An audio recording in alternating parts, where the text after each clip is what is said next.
आज आपण fruit custard बनवणार आहोत. लहान मुलांना सुद्धा बनवता येईल इतकी सोपी रेसिपी आहे. घरामध्ये पाहुणे येणार असतील किंवा पार्टी असेल तर असं थंडगार कस्टर्ड तुम्ही नक्कीच बनवू शकताय. अचूक पद्धतीनं कस्टर्ड कसं तयार करायचं हे मी या व्हिडिओमध्ये सांगणार आहे, तर हा व्हिडिओ शेवटपर्यंत पहा. जास्त वेळ न घालवता आपण हे फ्रूट कस्टर्ड बनवायला सुरुवात करूया. तर सगळ्यात आधी दूध गरम करून घ्यायचं आहे. इथे मी 2 कप म्हणजेच अर्धा लिटर दूध गरम करून घेतले. दुधाला छान उकळी येऊ द्यायची.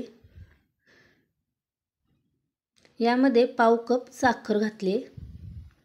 अर्धा लिटर दुधासाठी पाव कप साखर पुरेशी होते. दुधाला उकळी येते तोपर्यंत आपण कस्टर्ड पावडर तयार करून घेऊया. या ठिकाणी मी व्हॅनिला फ्लेवरची कस्टर्ड पावडर वापरली आहे, तीच वापरायची आहे. 1 ते 1.5 चमचा कस्टर्ड पावडर घेतली. 1.5 चमचा कस्टर्ड पावडर पुरेशी होईल. अर्धा लिटर दूध आहे.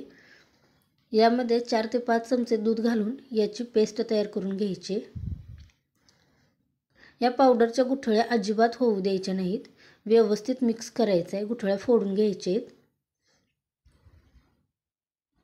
ही बघा, अशा पद्धतीने एकसारखी अशी पेस्ट तयार केली. आता हे उकळलेल्या दुधामध्ये आपल्याला घालायचे आणि 3 ते 4 मिनिट छान हे दुधाबरोबर कस्टर्ड पावडर जी आहे ती शिजवून घ्यायची. गॅसचा फ्लेम कमी ठेवा आणि थोडं चमच्याने असे ढवळत याला 3 ते 4 मिनिट शिजू द्या. कस्टर्ड पावडर घातल्यानंतर दूध लगेच घट्ट व्हायला सुरुवात होते. 4-5 मिनिटं झालेत. मी गॅसचा फ्लेम बंद केला आहे आणि हे थंड व्हायला ठेवून दिले. थंड झाल्यानंतर 1 तासासाठी मी हे फ्रीजमध्ये ठेवून दिले. तोपर्यंत आपण फळं कट करून घेऊया.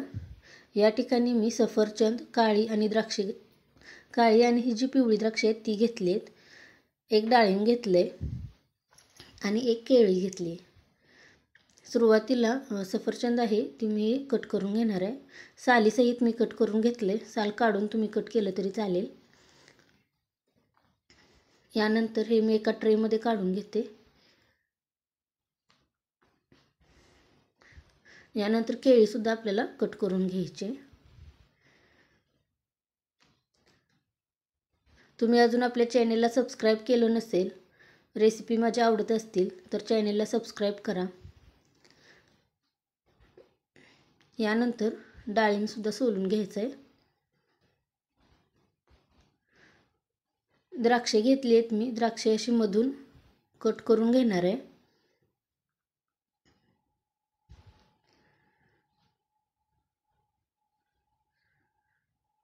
तुमच्याकडे घरामध्ये जी फळं अवेलेबल आहेत ती तुम्ही वापरू शकताय.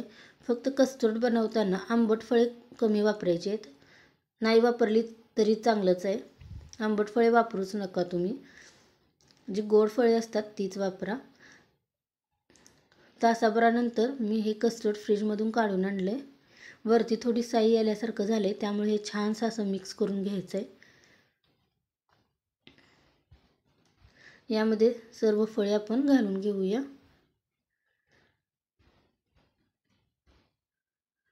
फळे छान मिक्स करून घ्यायचे आहेत आणि आपलं हे झटपट कस्टर्ड तयार झाले. हे एका बाउलमध्ये मी सर्व करते.